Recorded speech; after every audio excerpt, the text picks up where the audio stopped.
Alas 12 na po ng tanghali at 1 Balita Pilipinas na.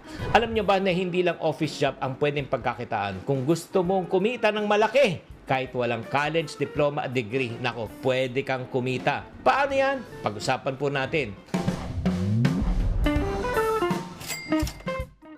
Alam mo, marami pong pagkakataon po ngayon na pwede tayong kumita. Ang ginagamit po natin ng ating angking talino or tinatawag na skill set. So, ano ba itong mga skill set na hindi masyadong pinapansin pero pwede mong pagkakitaan? Una, pagwe-welding. Ito, alam mo ba, isang pinaka-in-demand na trabaho, lalo na pagdating sa construction, manufacturing. Kung magaling ka mag-welding, maraming oportunidad po naghihintay po sa inyo. Paggawa ng metal frames, furnitures, at iba-iba pang projects. At hindi mo kailangan ng college degree dito. Ang kailangan mo lang determinasyon at willing matuto. At syempre naman, itong kagandahan, pag ikaw ay natuto po nito, hindi lang oportunidad mo dito sa Pilipinas, ito ay magbubukas ng oportunidad, lalo sa ibang bansa. At paano kayo matuto? Marami ng vocational schools nag-o-offer po, lalo sa TESDA para kayo ay matuto. Pangalawa, mekaniko. Ay nako, alam nyo ba, marami po na kasing mga demand po ngayon, lalo na sa mga nag-aayos ng motor, 'di ba? Sasakyan, kahit appliances. Minsan minamaliit lang natin to kasi minsan feeling natin ang dumi-dumi ng trabaho, magrasa, matrabaho. Pero alam nyo ba, mahina na po, pwede kayong kumita ng 1,000, papunta ng 2,000 isang araw po kung kayo ay magaling na mekaniko. Pwede ka rin magtrabaho sa isang shop o magsimula ng sarili mong shop or workshop, 'di ba? Sa mga barangay mo. Kailangan mo lang, 'di ba? Mga basic na mga tools, skills at konting marketing lang para makilala kayo. Pangatlo, ay nako, ito rin hindi masyado pinapansin. Carpentry or woodworking or wood crafts. Ay ito yung paggagawa po ng mga tables, cabinet, chairs, furnitures. Napakalaki na ng demand po ngayon, lalo na sa mga ganitong serbisyo. Diba? Ang dami na po nagpaparenovate ng mga bahay. At syempre naman, lalo na kung pwede mo pang i-export lahat ng ginagawa nyo. Nako, napakaganda ng opportunity na yan. And then pang-apat po, electrician. Ang pagiging electrician na rin ay isang skill na in demand po ngayon. Mula sa pag-i-install po ng mga ilaw, pag-aayos ng mga electrical wiring. Diba? Maraming trabaho pong available na ganito. At ang kagandahan sa electrician, pwede kayong presyo ng mga 800 to 1,000 kada bisita nyo. At ito pa, ay nako, plumbing, ay nako, yung pagiging tubero, laging may problema po pagdating sa tubo, sa tagas, nako, sa mga bahay, buildings, laging in demand ang mga trabahong ito. Madali ring itong pag-aralan at pasukan. Kailangan lang ng proper training at syempre, tamang project para tayo ay kumita ng maayos. Kaya kung makikita nyo, ang dami pong skills na pangangailangan po ngayon na hindi mo kailangan ng malaking puhunan o college degree. Ang kailangan mo lang talagang determinasyon at willingness na ikaw ay matuto. Kaya, ikaw tatanungin ko, ano sa palagay mo ang hilig mo, ano pwede mong pagkakitaan na kahit wala kang puhunan? Tatandaan, tamang karunungan, tamang disiplina ang susi sa pagyaman.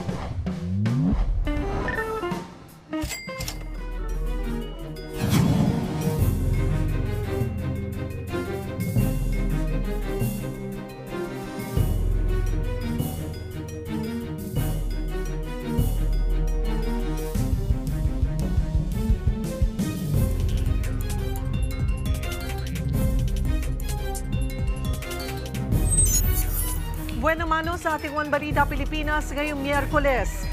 Nagtataas ang baha, problema na naman sa ilang probinsya sa norte dahil sa sunod-sunod na bagyo. Pag-asa, nagbabala, humanda sa mas marami pang bagyo bago magtapos ang buwan. Nakansila ng pagdinig ng House Quad Committee ngayong araw, biglang itinuloy matapos sabihin ni Attorney Salvador Panelo na nandito na sa Maynila si dating Pangulong Rodrigo Duterte. Makikibalita tayo dyan live. Vice President Sara Duterte dadalo na rin sa pagdinig tungkol sa paggamit ng confidential funds ng kanyang ahensya. Matapos ma-cite in contempt ang ilang opisyal ng kanyang opisina. Not yet. Tapos yung... At Tom Rodriguez, inaming tatay na pala siya. I have a new source of inspiration. Like I said, I'm a new dad to a very happy, healthy baby boy.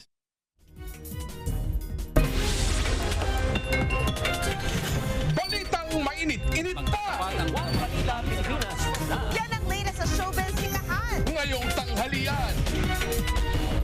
Salo si Cheryl Cose. One Balita Pilipinas.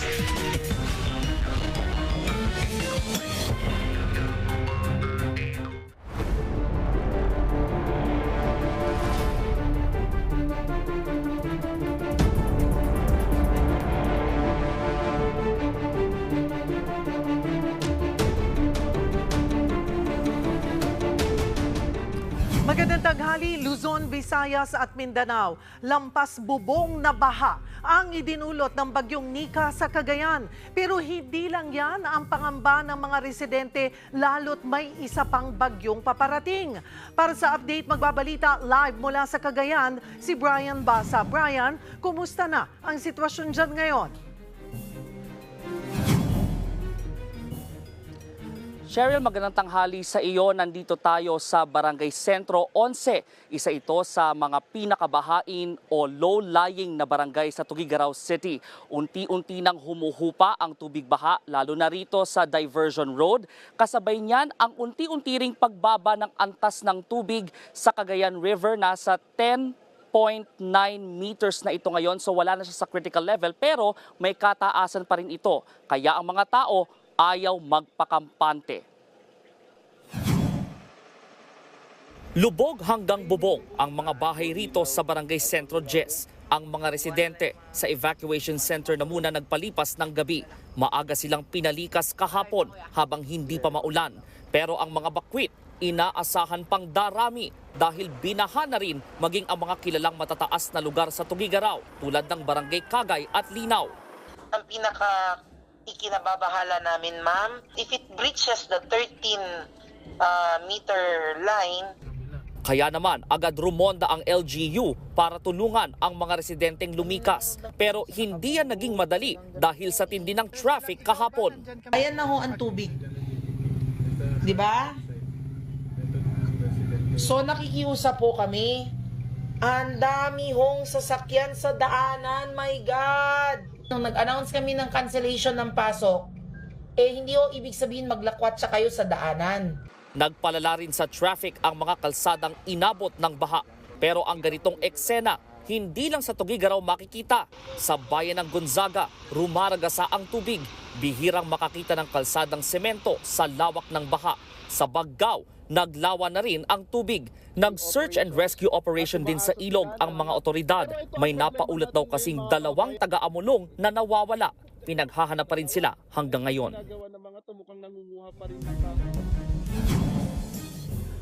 Ngayong maaliwalas na ang panahon at maaraw sa paligid sa buong lungsod ng Tuguegarao ay nakakakita tayo ng ilang mga residenteng nagsisibalik sa kanilang mga tahanan, sa kanilang mga pwesto, establishmento para maglinis ng paunti-unti. Pero pagkatapos niyan, balik sila sa evacuation center. Tulad nga nung sinabi ni Tuguegarao City Mayor Myla Tingke, kaya walang pasok ngayon sa gobyerno, walang pasok sa mga eskwela ay hindi para maglakwatsa, kundi para maghanda sa muling pagsungit ng panahon. Balik sa inyo.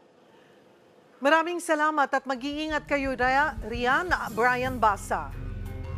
Sa ngayon, hindi pa pinapayagang makauwi ang mga evacuees sa Region 2, partikular sa Cagayan, dahil nga sa banta ng bagyong Ophel. Patuloy na rin na binabantayan ang Cagayan River dahil sa pagtaas ng level ng tubig matapos ang sunod-sunod na paghagupit ng mga bagyo.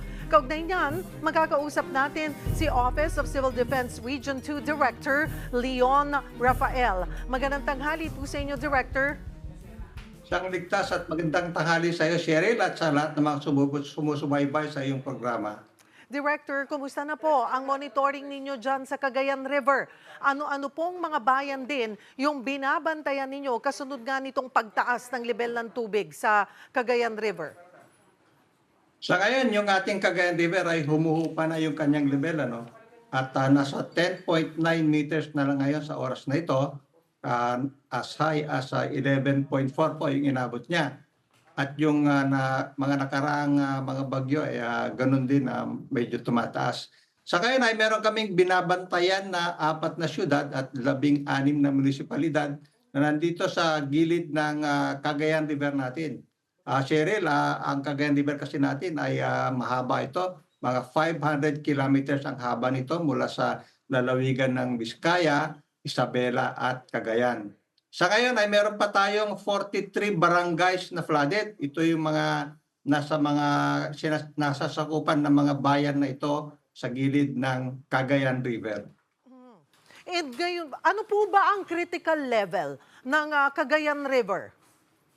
Ang critical level namin, Cheryl, is 11 meters.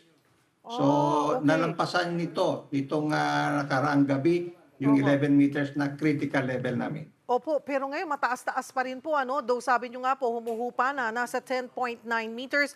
Again, ilan pa po? 43 barangays ang lubog pa rin po sa tubig baha. Gaano pa po kataas ang baha po sa mga barangay po na ito?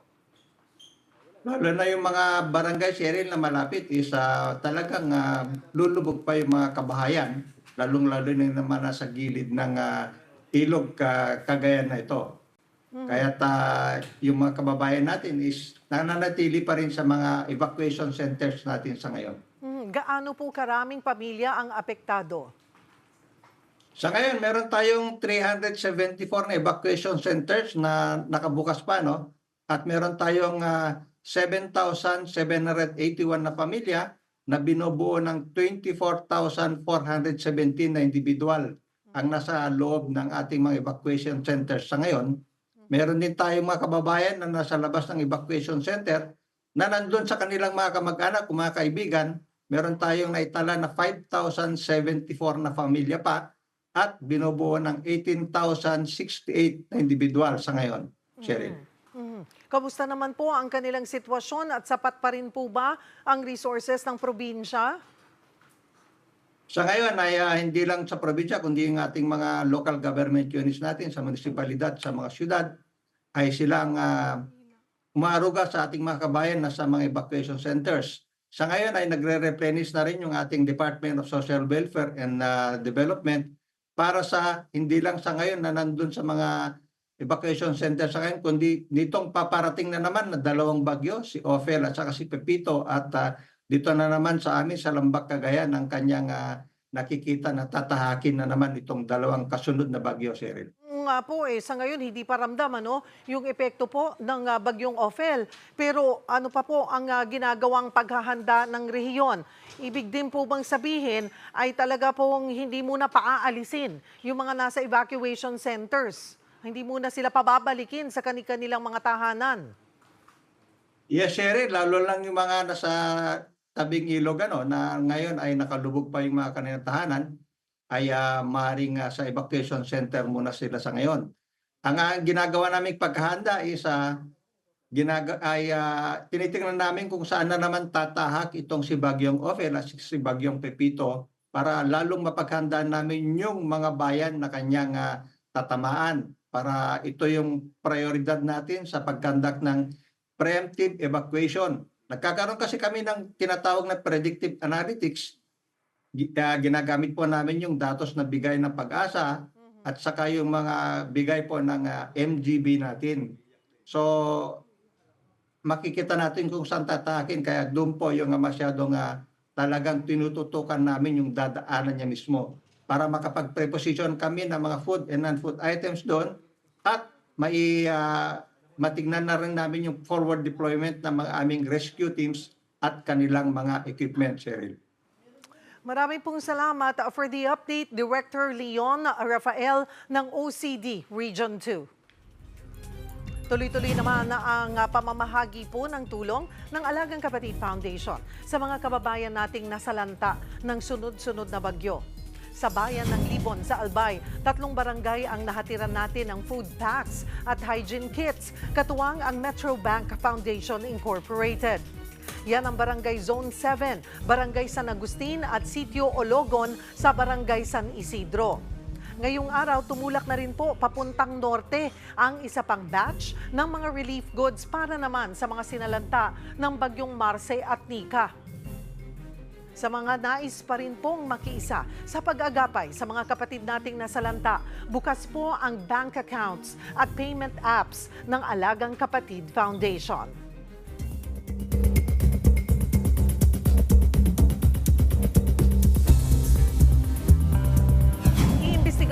Armed Forces of the Philippines ang napaulat na panghaharas ng China Coast Guard sa mga Pilipinong mangingisdang papunta sana sa Sabina o Escoda Shoal sa West Philippine Sea. Base sa report, October 12 nang harangin at itaboy umano ng mga Chinese ang mga mangingisdang galing Quezon sa Palawan. 140 kilometers lang ang distansya ng Sabina Shoal mula sa Palawan. Kaya malinaw na pasok ito sa ating Exclusive Economic Zone o EEZ. Ayon naman sa AFP, hindi sila nawawalan ng bantay sa West Philippine Sea. Yan ay kahit iginigiit ng China na teritoryo nila ang Sabina o Sian Binjao. Kaugnay ng balitang yan, makakausap natin si Commodore J. Tariela, ang Philippine Coast Guard spokesperson for the West Philippine Sea. Magandang tanghali po sa inyo, Commodore J. Hello, good afternoon, Ms. Cheryl, at isang magandang tanghali din sa mga taga-subaybay nyo. Salamat po sa oras. Commodore, October 12 pa, no, nung nangyari po itong insidente umano ng panghaharas sa ating mga mangingisda na papunta sana sa Escoda Shoal. Kailan lamang po ito nakarating sa inyo? Well, Ms. Cheryl, no, let me first correct the data that they presented. No. Actually, yung October 12 na yon was the initial statement ng ating mga fishermen when they decided to release this video sa local media sa Palawan. No. But upon learning about this news, what the Coast Guard did is we tried to locate sino itong mga mangingisdang ito. And we were able to find out sino may-ari ng bangka, sinong boat captain, and those other fishing boats who witnessed itong harassment na to. No? That's why we were able to ask them to submit an affidavit. No? And according sa affidavit nila, it was August 9 nang nangyari ito. No? They departed Quezon, Palawan, October 8.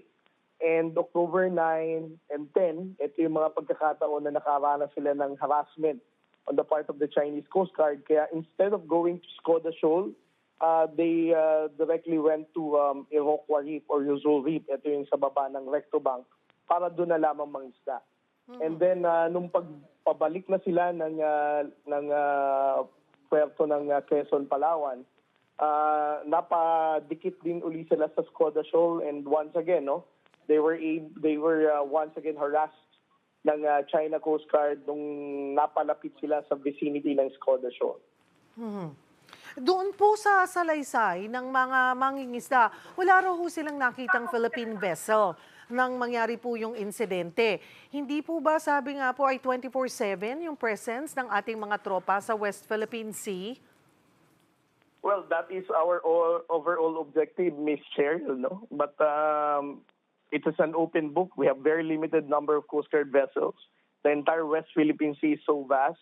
There is a possibility na nung naglayag ang ating mga kababayang mangingisda rito sa Escoda Shoal ay ang Coast Guard vessel natin is either nasa Pag-asa or nasa Recto Bank or nasa Likas or Lawak Island, no?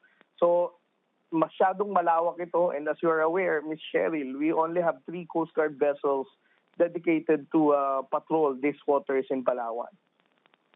Yung pong ating mga mangingisda, hindi po ako sigurado no, kung possible po ba. Wala ho ba yan na pwedeng may kanya-kanya po silang radyo, just in case po na may mangyaring ganito kahit hindi po namamataan dahil nga po limitado. Sabi nyo nga po, tatatlo naman yung Coast Guard vessels natin na ginagawa ang lahat.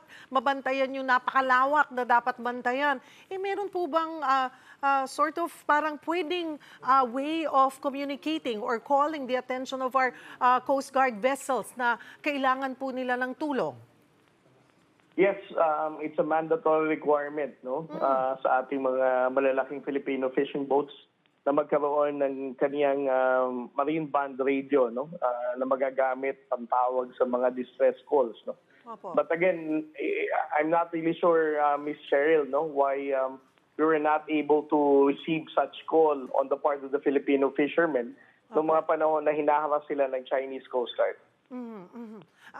So ito po yung magiging bahagi ng investigasyon. Meron na po ba tayong initial statement? Ano yung talagang nangyari po? Yes, a day after lumabas itong balita na to sa social media, at sa mga local media sa Palawan. Nakausap naman na natin yung mga maislang Pilipino. They already issued an affidavit. On the part of the Philippine Coast Guard, we're going to formally forward this to the National Task Force West Philippine Sea and for the concerned government agencies to take action on it. Ano ho ba dapat ang ginagawa, Commodore, ng ating mga mangingisda kapag nakaka-encounter po ng ganito? Klaro naman po dapat, di ba, sa lahat na ng ating mangingisda kasi ang tagal na pong nangyayari rin naman ito sa bansa. At siguro naman po ay wala ring pagkukulang, bagkus ay paulit-ulit nating pinapaalalahanan ng ating mga mangingisda ng dapat nilang gawin in case po na maipit sila sa panghaharas nga po ng China.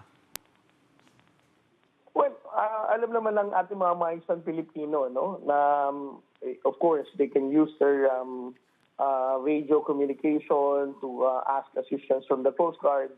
But again, it's not an assurance, Ms. Cheryl, no? At any one time na magkaroon ng harassment or presensya ng China Coast Guard dyan, it's not an assurance na pag tumawag sila, makakarating agad. Dahil again, the West Philippine Sea is so vast, no? Sa sobrang lawak nito. Alright, marami pong salamat sa inyong oras. Commodore J. Tariela, ang PCG spokesperson for the West Philippine Sea. Magandang tanghali po. Susunod, gaya ng kanyang ipinangako, dating Pangulong Rodrigo Duterte dumalo sa pagdinig ng House Quad Committee ngayong araw. Mga senador nabastusan naman daw sa pagsagot ni PhilHealth President and CEO Emmanuel Ledesma sa kasagsagan ng budget deliberation ng ahensya. At Korean superstar Kim Myung-soo may nilulutong career dito sa Pilipinas. Yan at iba pa sa pagbabalik ng One Balita Pilipinas.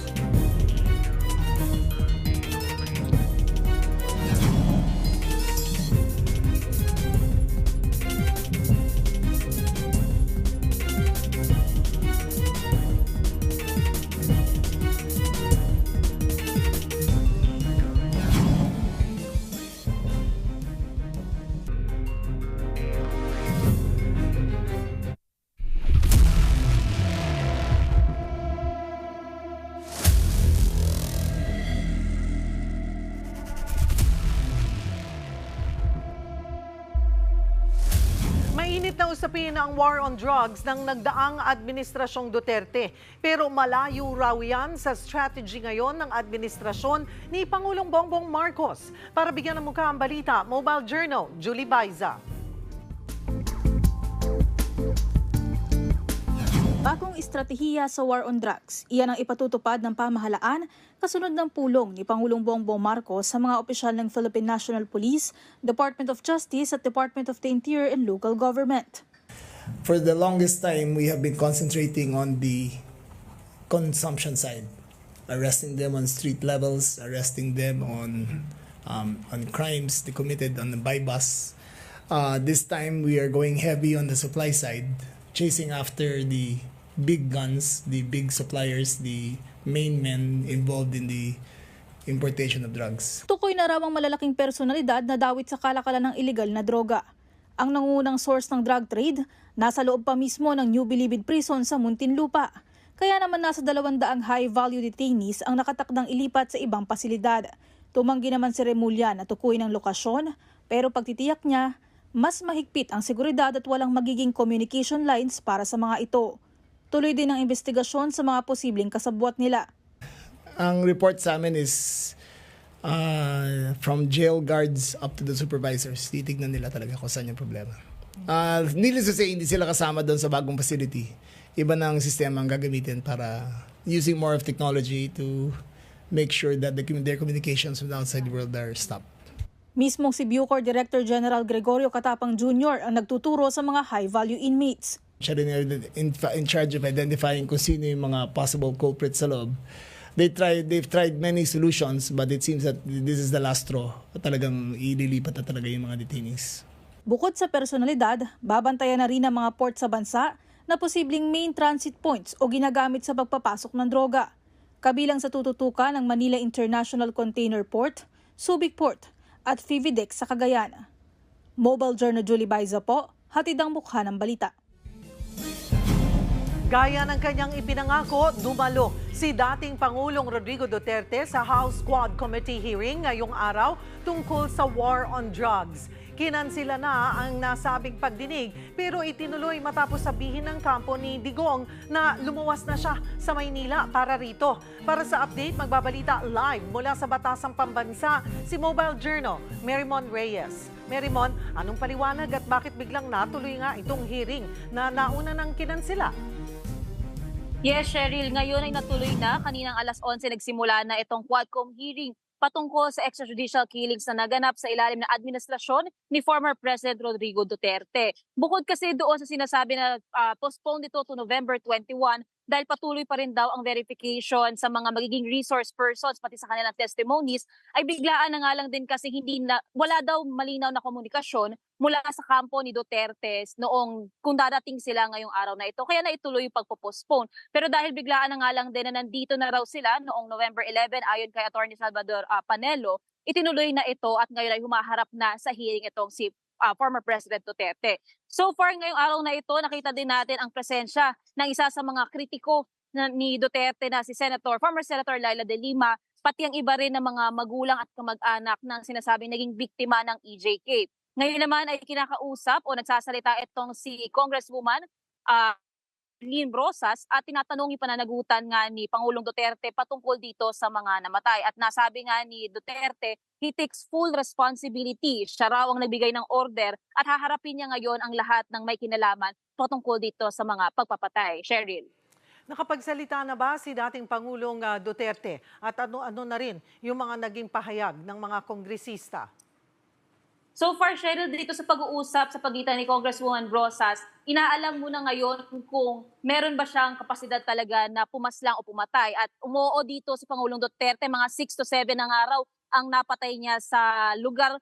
At tungkol kasabay naman dito, tinatanong din kung ano nga ba itong sinasabing Davao model, kung ito ba yung ginagawa patungkol dito sa EJK. At so far, hindi pa nagiging malinaw ang sagot ng dating Pangulo tungkol dito. Inaasahan din natin na sa mga susunod din na oras, magsasalita din yung ibang mga resource persons, mga kamag-anak ng mga naging biktima. Kanina meron ng 3 na nagbigay ng kanilang unang panayam, may tigda 2 minuto sila. At hinarap nila itong si Pangulong Duterte at pinapanawagan nila ay hustisya raw na nararapat para sa kanila. Pero so far, Cheryl, yun pa lang yung nangyayari sa oras na ito. Okay, Marymon, klaruhin lamang natin. Sinabi mismo ni dating Pangulong Duterte na nasa 6 o 7 na yung kanyang napatay? Yes, Cheryl. Kasi isa sa tinanong ni Congresswoman Rosas, meron na ba siyang napatay o nakahawak na nga ba siya ng firearms, etc. o kung ano man. At sinabi ni Pangulong Duterte na oo. At mga 6 hanggang 7 pa nga. Napag-usapan din dito ilan sa mga naging statement o panayam ni Pangulong Duterte na may mga araw din na naglilibot daw siya na nakasakay sa motor at may bitbit na firearms at nag-aabang daw siya ng konfrontasyon kung sakaling araw na may kakailanganin daw siyang patayin. At ang nasabi dyan ni Pangulong Duterte, oo, totoo ito. Nag-aabang daw siya kung meron daw hold-upping na mangyayari para nga daw masugab itong konfrontasyon na magaganap. Cheryl. Okay. Nag-explain ba siya? Ano yung mga insidente na nakapatay siya ng 6 o 7 nga na tao? Hindi pa napapalalim, Cheryl, so far in detalye tungkol dito. Kasi iniisa-isa pa lang din ni Congresswoman Rosas yung mga detalye na may kinalaman dito sa Davao model. Kung ito rin ba yung ina-apply dito sa sinasabi naging EJK sa loob ng 6 na taon sa ilalim ng administrasyong Duterte. At so far, Cheryl, ito pa lang yung nakukuha natin na kumpirmasyon mula kay Pangulong Duterte. Alright, maraming salamat Mobile Journal, Marymon Reyes. Kung si dating Pangulong Duterte nasa Kamara, inaasahan din ang pagharap ng anak niyang si Vice President Sara Duterte sa budget hearing sa Senado. Mangyayari ang nasabing pagdinig mamayang hapon. Naging mainit na usapin ang paggamit ng confidential funds ng OVP. Kaya tinapiasan sa Kamara ng mahigit 1 bilyong piso ang pondo ng OVP. Inadopt ito ng Senado kaya mahigit 733 million pesos lang ang proposed budget na binigay sa opisina ng Vice Presidente para sa susunod na taon. Nagresulta pa ito sa pagkaka-cite in contempt ng ilan sa mga opisyal ng OVP. Napagsabihan ng mga senador si PhilHealth President and CEO Emmanuel Ledesma matapos umanong mabastusan sa tono ng pagsagot niya si Senator J.V. Ejercito sa kasagsagan ng budget deliberation ng state insurer. Umikot ang mga tanong tungkol sa issue ng excess fund, hirit na government subsidy at hindi raw maramdamang benepisyo ng Universal Healthcare Law. Pero sa gitna ng pagdinig, iginiit kasi ni Ledesma na maling isisi ni Senator Ejercito sa kanya ang malaking cash reserve na naipon sa PhilHealth dahil kauupo lang niya noong 2022. The saying is, yes, I take full responsibility po, no? Pero like I said, yung 600 billion na pondo niyan or even yung 89.9 billion, all of this were not accumulated in 1 year or in 2 years. Sorry to cut you short, Mr. Ledesma. I hear you. Okay po. May remind the President of PhilHealth, the resource person, to please answer the question with respect and also to temper his voice. Because Senator JV has been very fair in his questioning. Matapos ang tensyon, sinuspende rin kalaunan ang budget hearing ng DOH at PhilHealth dahil may ibang senador pa raw na gustong magtanong.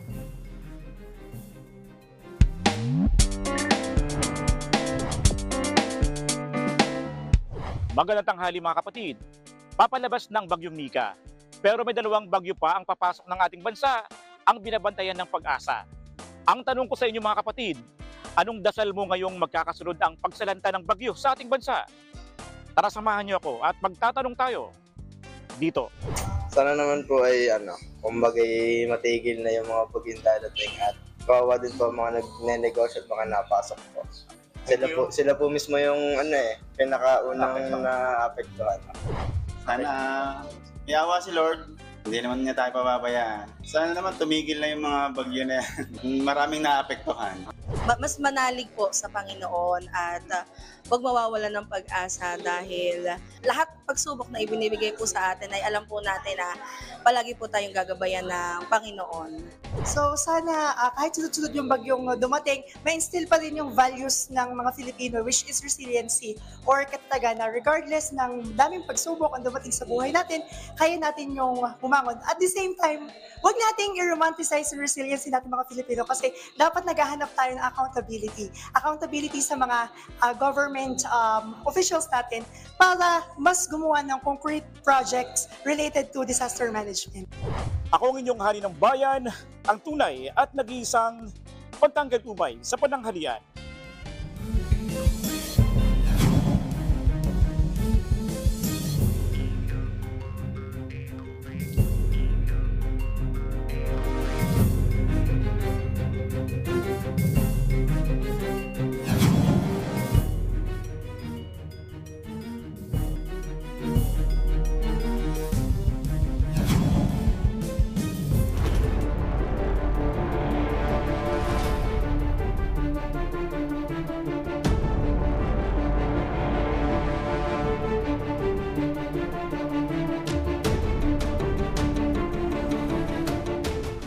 Pagbaha at kawalan din ng kuryente ang problema sa ilang lugar sa Isabela na sinalanta ng bagyong Nika. Para sa Update Live na magbabalita, si Mon Gualvez. Mon, anong update dyan? Cheryl, pangalawang araw na maaraw o mainit ang panahon dito sa malaking bahagi ng Isabela mula sa pananalasa ng bagyong Nika. Pero kahit na umaaliwalas na ang panahon, meron pa rin mga binabahang lugar na naabutan ng aming news team na nahirapan makatawid at na-stranded dito.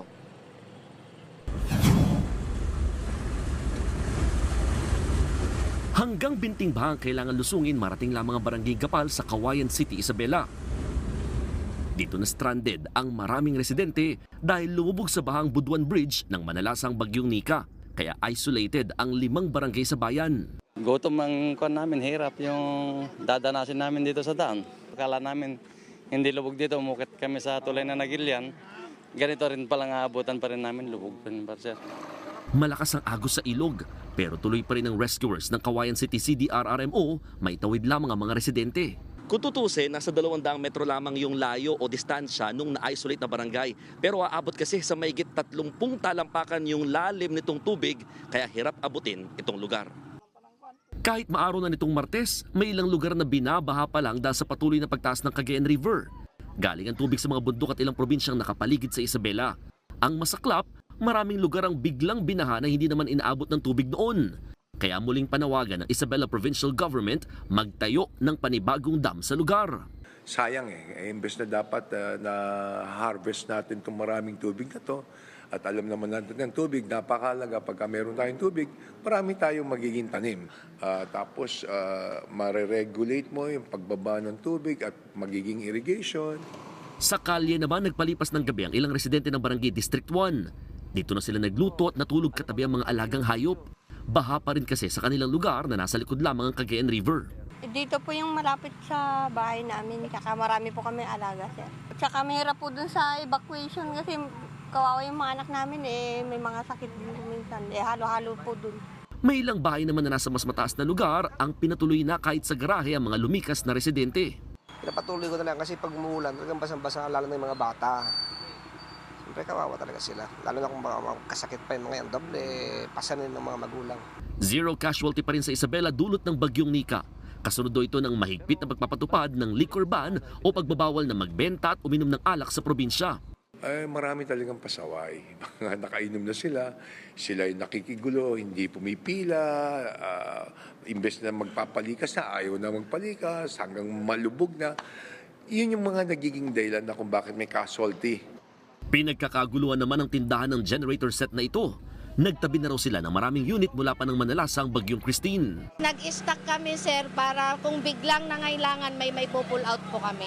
Tulong din namin sa mga nasa lanta, pumapatong lang kami pamasahe. Kailangan po nung baby po, sobrang init po, tapos may mga parating pa pong bagyo po kasi. Cheryl, sa ngayon nag-double time na ang mga electric cooperatives na maibalik yung supply ng kuryente sa malaking bahagi ng probinsya. More than 20 LGUs kasi ang nahihirapan pa rin in terms of power. Yung iba nagkakaroon ng power interruption, yung iba naman talagang walang supply ng kuryente. Kaya naman pinatututukan ng provincial government ng Isabela na mabilis na maibalik yung supply ng kuryente, lalo na doon sa mga munisipyo or city hall at mga ospital ng mga apektadong LGU. Samantala, patuloy namang nagpapakawala pa rin yung isang gate ng Magat Dam ng tubig dahil nga umaabot or malapit nang maabot yung spilling level ng naturang dam. Kaya naman nakakadagdag din ito kung bakit tumataas din yung tubig sa mga river tributaries ng probinsya. Papunta din yan sa Pinakanawan at saka sa Cagayan River. At the same time, sa kabila naman ng pagpapakawala ng tubig, dahil nga maaliwalas naman ang papanahon kahit papano, nagsusubside na unti-unti. This morning, yan yung naikot natin. Bumababa na rin kahit papano yung tubig na naiipon sa mga lugar na hindi naman binabaha noon, biglang tumaas yung tubig dulot nga ng bagyong Nika, hindi lamang dito sa Isabela, kundi yung mga nanggagaling na tubig mula sa mga bundok sa paligid at yung mga probinsya sa paligid nitong Isabela. Cheryl. Maraming salamat at mag-ingat kayo dyan, Mon Gualvez. Mukhang titindi pa ang dinaranas na typhoon fatigue ng mga kapatid nating madalas daanan ng bagyo, partikular sa norte. Sunod-sunod pa raw kasi yung mga bagyong papasok sa bansa. Para sa weather update, magkakausap natin sa linya ng telepono si Pag-asa weather forecaster Chanel Dominguez. Chanel, magandang tanghali. Magandang tanghali din po sa inyo, Miss Cheryl, at magandang tanghali din po sa mga tagapakinig po natin. So itong update po natin kay Bagyong Opel ay huling namataan po siya sa layong 610 km east ng Infanta, Quezon. May taglay na lakas na hangin na 120 km per hour at pagbugso na 150 km per hour. Ito'y kumikilos west-northwestward sa bilis na 20 km per hour. Dahil po dito, meron na tayong tropical cyclone wind signal number 2 dito sa eastern portion ng mainland Cagayan at eastern portion ng Isabela. Signal number 1 naman dito sa Batanes, Babuyan Islands, rest of mainland Cagayan, rest of Isabela, Quirino, Nueva Vizcaya, Apayao, Kalinga, Zamboanga, Abra, Mountain Province, eastern portion ng Ifugao, Ilocos Norte at northern portion ng Aurora. So nakikita po natin, possible po maglandfall po itong si Ophel bukas po dito sa eastern coast ng Cagayan at Isabela ng tanghali po bukas. So nakikita din natin, possible din siya lumabas ng ating Philippine Area of Responsibility by Friday. Kaso meron po tayong susunod na bagyo, which is si Tropical Storm Manny, na kapag pumasok po ng ating Philippine Area of Responsibility ay tatawagin nating Pepito. Huli siyang namataan sa layong 1,965 km east ng Eastern Visayas. May taglay na lakas na hangin na 65 km per hour at pagbugso na 80 km per hour. Ito'y kumikilos west-southwestward sa bilis na 30 km per hour. So nakikita po natin, wala pa naman po itong direct ng epekto dito sa anumang parte ng ating bansa at inaasahan din po natin magla-landfall din po ito somewhere dito po sa coast ng Luzon po. And Okay. then yes po. Alright. Okay, puntahan ko muna itong si Ophel. Sabi mo nga ay it is expected na maglandfall siya bukas ng tanghali. Sa bahagi pa rin ng Cagayan, Isabela ang tumbok Yes po. nito. Magpapatuloy ba ito sa west-northwest na track at ano-ano pang mga probinsya ang tutumbukin nitong bagyong Ophel? Kung nakikita po natin, yes po, patuloy po yung west-northwest po niya na track. And then possible po, tatama din po siya dito sa Babuyan Islands po habang papunta po siya ng Taiwan at lalabas ng ating Philippine Area of Responsibility. Yung 120 kph, yung typhoon strength, well, wala pa ito sa malayo-layo pa ito. Inaasahan pa bang lalakas? Habang nasa karagatan pa po siya, malaki pa rin po ang possibility na magkaroon din po siya ng paglakas po. At namomonitor na ba natin kung ito bang bagyong si Ophel ay hangin lamang o marami ding ulan na dala?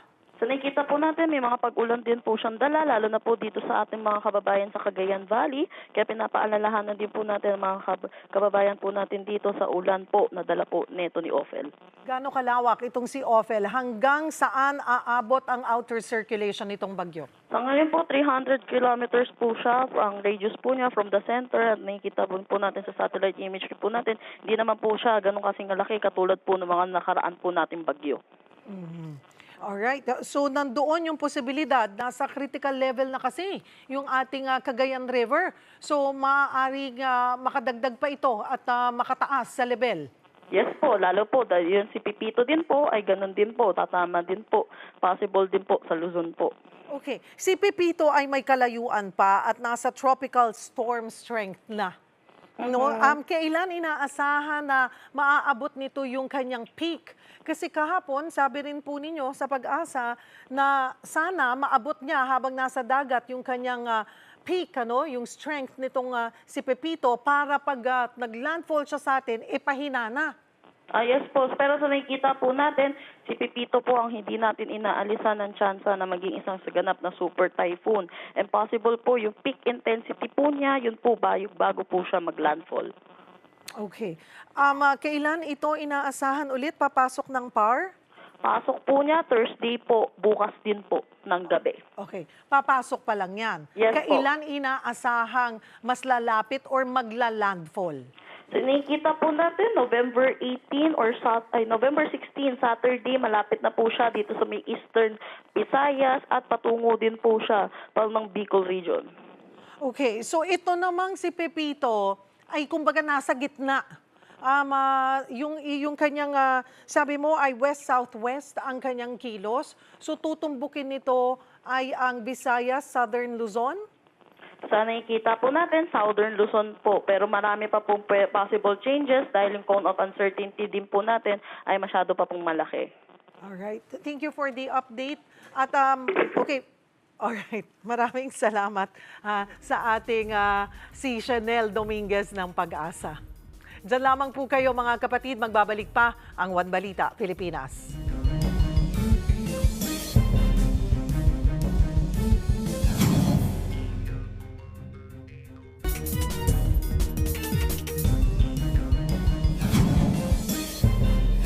Pinahihirapan ng bukol sa spinal cord ang isang lalaki sa Nueva Ecija. Pero hindi naman ito mapaoperahan dahil malalagay daw sa alanganin ang kanyang buhay. Para bigyan ng mukha ang balita, Mobile Journal, Yeda Pascual. Tinubuan ang bukol sa ilang bahagi ng katawan ng isang lalaki sa Nueva Ecija. Ang masaklap, bawal itong galawin.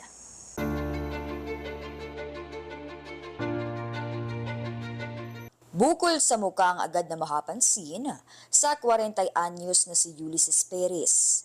Pero hindi raw ang malaking bukol sa kanyang noo ang tunay niyang iniinda, kundi yung hindi siya makalakad. Dahil naman yan sa isa pang tumor sa kanyang spinal cord. Ay, nakakalakad pa ako ng bata ako. Unti-unti po lumabas. Unti-unti na pong umalabas yung ugat ng tumor ko sa spinal cord. Ganun. Ganyan na po yung likod, pa ganyan na po. Tapos pang paes na pa ganito. Buti na lang hindi kanserus ang bukol, pero tumubo naman ito sa maselang bahagi ng kanyang spinal cord. Kaya naman magiging delikado raw kung tatanggalin sa operasyon. Tinapat na siya ng mga doktor na posible niya itong ikamatay.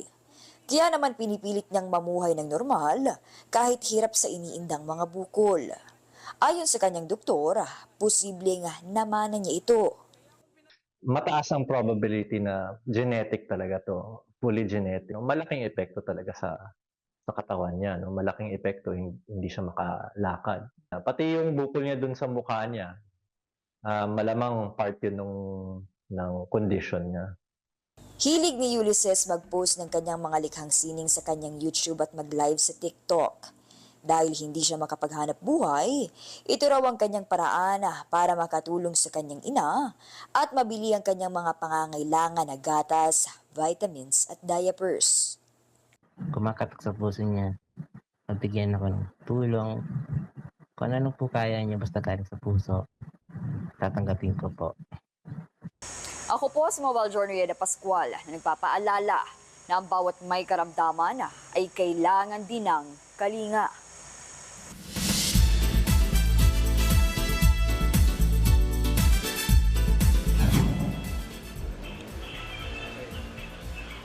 Hola mga kapatid, dito naman tayo ngayon sa Quezon City. O, di ba? Kasi Metro Manila Film Festival season is in full swing. Nagsisimula na nga magparamdam yung mga pelikula na kalahok sa 50th anniversary ng MMFF. At today, ang mga kasama na nga natin ay ang cast ng Strange Frequencies Taiwan Killer Hospital. Na bago po yung title nito, bukod dun sa pag-launch nito, no, na Strange Frequencies lang nung MMFF launching, ito yung pelikula na ipoproduce nila Direk Eric Mati, Dondon Monteverde, at guess who? Enrique Hill, na mag-star din po sa pelikula na ito. Kasama niya rito sina Alexa Miro, Rob Gomez, na nandito ngayon sa kanilang mini press conference. Makakausap ko sila maya-maya lang. Pero busy-busy nga sila ikwento na sa pinaka-haunted hospital pala sa Taiwan sila nag-shoot dito at kaya napalitan din nila yung title ng pelikula. So very excited tayo tungkol dyan.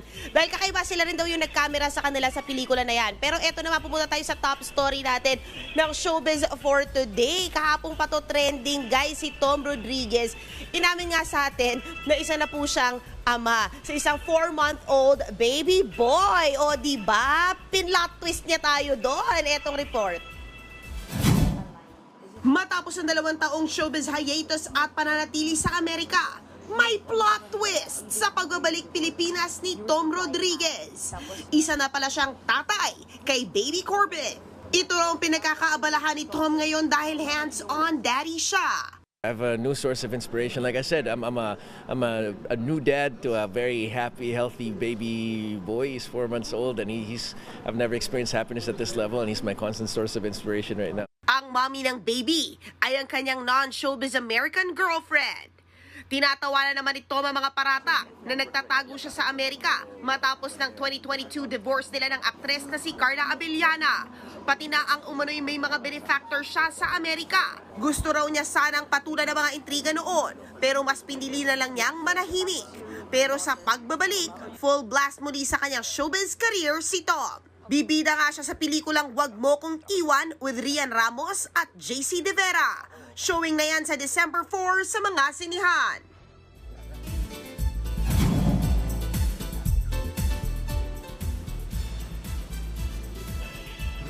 Eto naman mga kapatid, i-chika naman natin yung kahapon naman, 'di ba? Nag-promise ako sa inyo para sa mga fans ni Kim Yung-soo.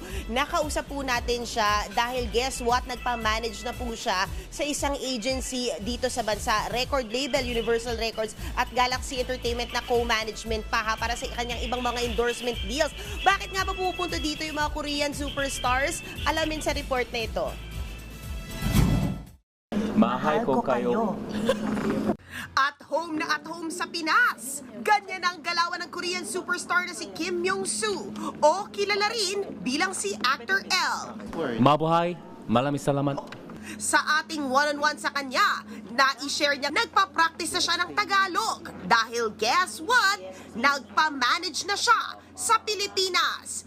Pumirma na siya ng record deal sa Universal Records Philippines at co-manage na rin siya ng Galaxy Entertainment. 필리핀에서 제 솔로 팬미팅. So I had a solo fan meeting a few months ago. It was so much fun and energetic, and I was really looking forward to seeing my fans again. So I'm back here for that. OMG! Kung kadalasan, hard to reach sa mga K-superstars, this time, si El na mismo ang lalapit sa mga fans. 우선 유니버셜이랑 회사랑 이제 얘기를 계속 해봐. For this visit, we'll be shooting a lot of magazine covers, and we'll also be guesting on a noontime entertainment show. Mahal ng K-pop at K-drama fan si El bilang lead singer ng Infinite. Sikat na sikat din ang mga K-drama niyang The Emperor, Owner of the Mask, Angel's Last Mission, Love, Miss Hammurabi, Royal Secret Agent, Numbers at Dare to Love Me. Ang dami! At dahil intense daw ang pagmamahal ng kanyang Pinoy fans, hindi na nakapagtataka na gusto niya i-extend ang kanyang karera sa bansa. Very healthy, good energy. My Filipino fans are definitely very passionate. They're passionate about everything, and I could definitely also feel that when I'm performing on stage. So that's something I love the most about our fans. Pangako niya sa Pinoy fans, gagalingan na niyang mag-Filipino. Nagdala na nga tayo ng mga kodigo niyang Tagalog words, pero di rin niya ito binasa dahil alam na niya. mahal ko kayo. Oh, no. Cute. Alright, yan muna ang latest sa showbiz. Back to you guys dun sa studio. See you tomorrow. Thank you, MJ. Mga kapatid, 41 days na lang, Pasko na. At yan po ang mga bumabanderang balita at public service sa inyong tunay na kasalo sa tanghali. Hanggang bukas, dito sa Balitaang magpapabusog sa inyong kaalaman. Ako po si Cheryl Cosim. Kami ang 1PH, teleserbisyo para sa Pilipino.